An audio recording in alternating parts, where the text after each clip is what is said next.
আসসালামু আলাইকুম ওরহমতুল্লাহি ওবরাকাতুহ। আপনারা সবাই কেমন আছেন? আশা করি আল্লাহর রহমতে সবাই ভালো আছেন। আজ আমি আপনাদের মাঝে আমার এক ঘনিষ্ঠ আত্মীয়ের এক কাহিনী শেয়ার করতে চাই। আমার সেই আত্মীয় আমাকে বলেছিল, যা এখনো মনে করলে আমার চোখ ভিজে ওঠে কৃতজ্ঞতার অশ্রুতে। তিনি আমাকে গল্পটা যেভাবে বলেছিলেন আমি আজকে সেভাবেই বলবো। আমি দীর্ঘ অনেক বছর ধরে এক জটিল রোগে ভুগছি। আল্লাহই জানেন সেই সময়গুলো আমার জন্য কতটা কষ্টকর ছিল। অসংখ্য ডাক্তার, ঔষধ, চিকিৎসা কোনো কিছুতেই কোনো উপকার হচ্ছিল না। মনে হতো হয়তো এই ব্যথা আমার জীবনের সঙ্গেই চিরকাল থেকে যাবে।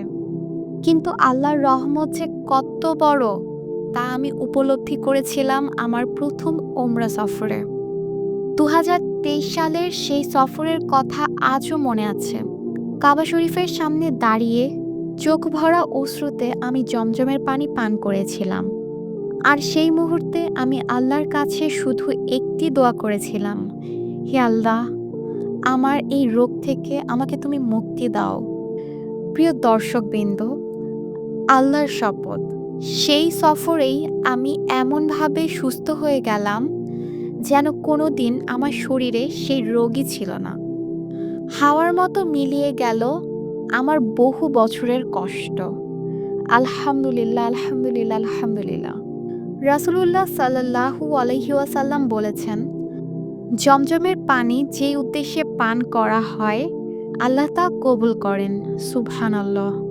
সত্যি আমি আমার জীবনের তার জীবন্ত প্রমাণ পেয়েছি। আলহামদুলিল্লাহ। হ্যাঁ, আজও মাঝে মাঝে মনে হয় তখন যদি আরো কিছু দোয়া করতাম হয়তো সেগুলোও কবুল হয়ে যেত।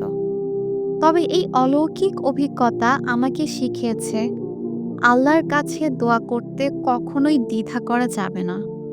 কারণ তিনি কখনো কারো দোয়া কখনোই অকারণ ফেরান না। তো আমার প্রিয় ভাই বোনেরা, জমজমের পানি পান করার সময় কিংবা যে কোনো বিশেষ মুহূর্তে আল্লাহর কাছে মন ভরে হৃদয় ভরে দোয়া করুন। হতে পারে সেইটি আপনার জীবনের দোয়া কবুলের মুহূর্ত। আল্লাহ আমাদের সবার দোয়া কবুল করুন, আমিন। তো ভিডিওটি কেমন লাগলো অবশ্যই আমাকে কমেন্ট করবেন, শেয়ার করবেন, বেশি বেশি করে লাইক করবেন, আর আমার চ্যানেলটি সাবস্ক্রাইব করবেন কোরআনের সুধা। আজকের মতো এই পর্যন্ত। আসসালামু আলাইকুম ওরহমতুল্লাহি ওবরাকাতুহ।